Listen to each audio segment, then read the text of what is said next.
effectivement, moi je vais vous parler aujourd'hui de la marque Nutella et en particulier de 2,6 millions de pots uniques qui ont été mis sur le marché, on va dire, au printemps et à l'été dernier.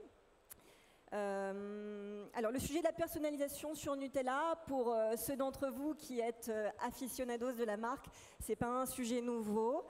Nous avons déjà il y a quelques années de ça offert la possibilité à nos consommateurs de personnaliser l'étiquette de leur pot Nutella avec leur prénom, avec des messages personnalisés.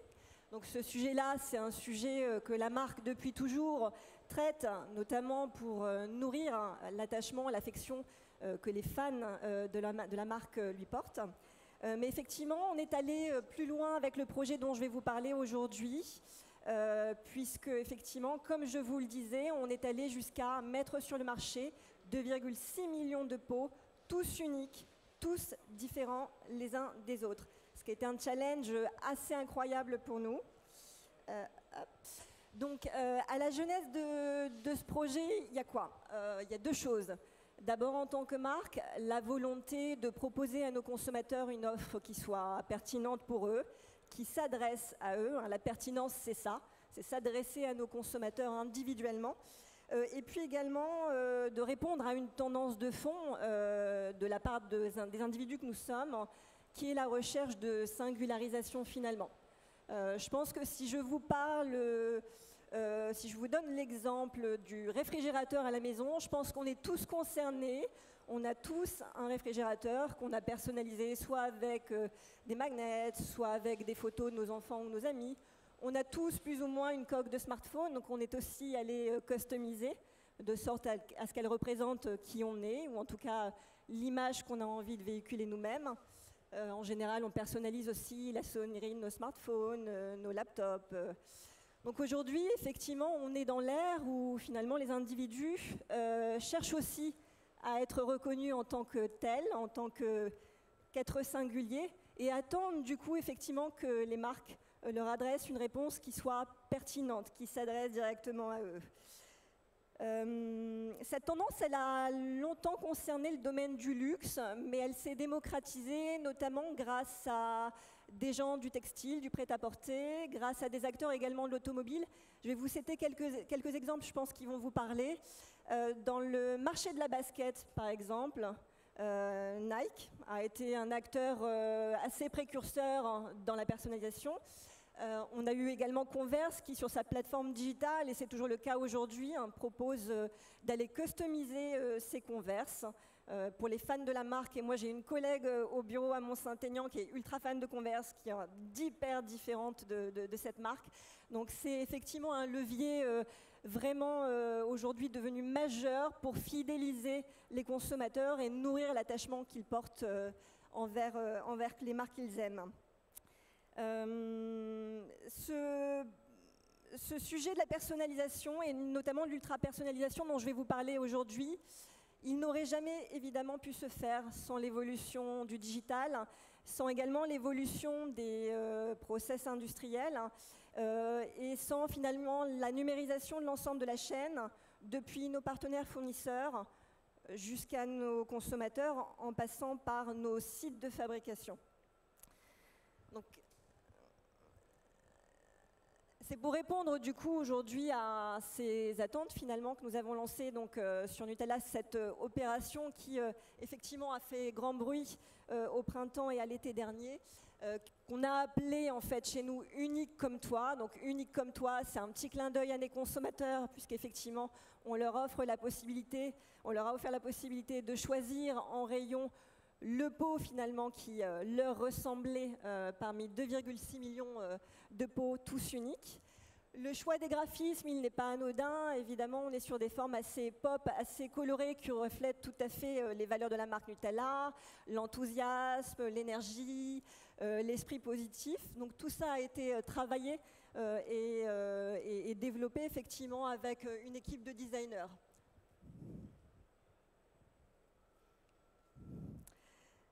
Unique comme toi, donc c'est effectivement, comme je vous le disais, une édition limitée de 2,6 millions de pots, tous uniques, tous différents. Mais là où on s'est un petit peu flagellé, je dirais, dans la complexité de ce projet, c'est qu'on est allé plus loin et qu'on a tiré le fil de cette ultra-personnalisation en offrant également la possibilité à nos consommateurs, au travers d'une mécanique promo conso qui leur était proposée, de recevoir leur coque de smartphone adaptée à leur smartphone, personnalisée au décor unique du pot acheté. Donc là, on est allé très très loin dans l'ultra-personnalisation. Ce n'est pas limité effectivement à cette édition limitée. On est allé jusqu'à personnaliser également la dotation mise en jeu dans le cadre de cette opération promotionnelle et de la personnaliser effectivement au décor unique du pot acheté par nos consommateurs. Donc cette campagne, effectivement, elle a été massive, vous l'avez beaucoup vu, puisqu'on l'a accompagnée d'un plan télé très robuste, une campagne d'affichage national.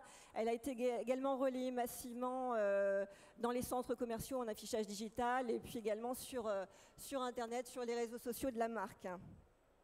Donc tout ça n'a évidemment pas été possible sans passer par un procédé ultra innovant. Le point de départ de ces 2,6 millions de pots uniques, là je pense que je vais vous bluffer, peut-être pas les experts du secteur, mais moi en tout cas personnellement ça m'a bluffé, c'est 7 graphismes. C'est à partir de 7 graphismes qu'on a réussi aujourd'hui à aboutir à 2,6 millions de décors de nos pots Nutella, tous uniques, tous différents. Comment ça s'est avéré possible, pardon.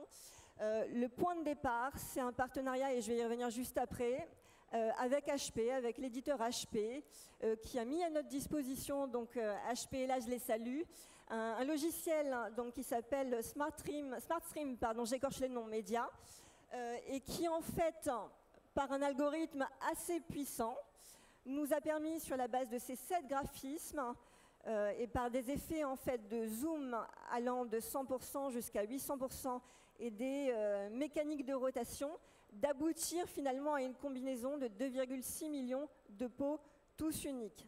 Tout ça à partir de 7 décors uniquement. Donc évidemment, ces décors, ils ne sont pas aléatoires. En termes de définition, ils nécessitaient, on va dire, ils ont été pensés de façon très fine, très complexe, justement pour que l'algorithme puisse fonctionner dessus et nous permettre d'aboutir à ces millions de décors tous uniques.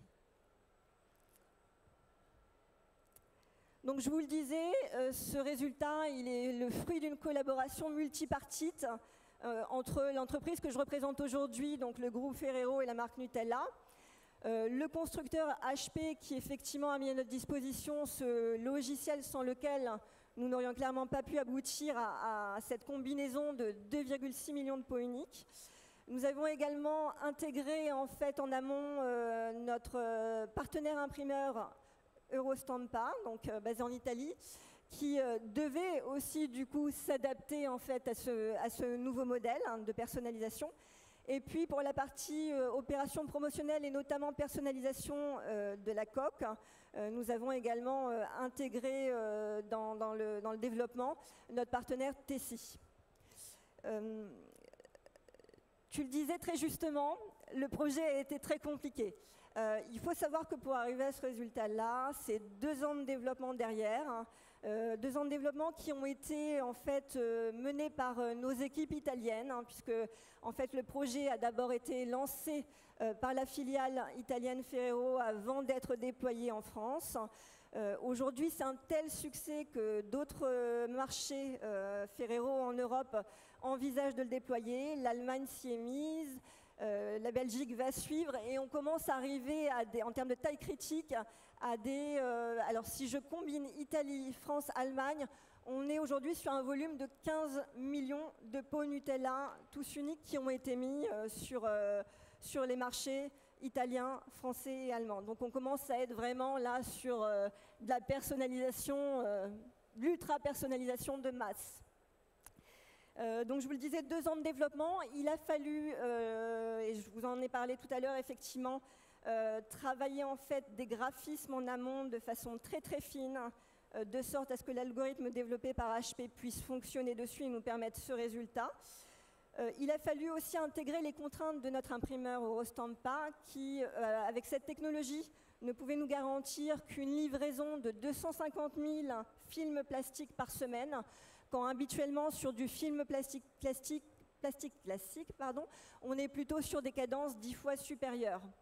Donc ça a nécessité aussi qu'on adapte notre outil de production à ces nouvelles cadences de livraison. On est passé évidemment par une étape aussi assez critique d'homologation par notre groupe. Et puis comme je vous le disais, on a tiré le fil encore une fois de cette ultra-personnalisation jusqu'à la mécanique promotionnelle destinée à nos consommateurs que donc nous leur avons proposé, à savoir un pot unique acheté et la possibilité de se voir offert une coque de smartphone personnalisée au décor unique de leur pot. Ce point-là a été rendu possible en intégrant au dos de chaque pot unique un code unique, donc chaque graphisme unique parmi ces 2,6 millions de graphismes était identifié en fait sur le film plastique par un code unique que nos consommateurs étaient invités à saisir sur Internet, sur le site web de la marque, accompagné d'une preuve d'achat de pot Nutella. Et là où on est allé, et c'était très fort, où on est allé vraiment pousser l'exercice loin, c'est que nous avons offert la possibilité donc, sur le site à nos consommateurs de prévisualiser finalement le design unique de leur coque et d'aller sélectionner la zone d'impression souhaitée pour leur coque, puisqu'en fait, le film plastique, c'est un rectangle imprimé, si je caricature un peu. On leur a donné la possibilité d'aller sélectionner finalement la partie de leur design souhaité pour aller l'imprimer sur la coque. Donc voilà, un exercice d'ultra-personnalisation poussé effectivement à l'extrême. Ça a été un vrai succès. En fait, nous avons post-testé l'ensemble de la campagne mise en place donc, avec l'ensemble de nos points de contact, que ce soit le packaging, premier vecteur de communication, vous le disiez très justement, mais également la campagne télé, l'affichage, etc. Et en fait, l'objectif a été clairement atteint, l'objectif qu'on s'était fixé a été clairement atteint, puisque on a réussi significativement à faire bouger les lignes, notamment auprès des acheteurs réguliers de la marque, sur tout ce qui porte sur ce qu'on appelle le brand love, l'attachement à la marque. C'était vraiment un enjeu pour nous, cette opération, c'était de continuer à nourrir l'attachement que nos acheteurs réguliers portent en la marque. On n'était pas dans une logique de recrutement, et le job a clairement été fait.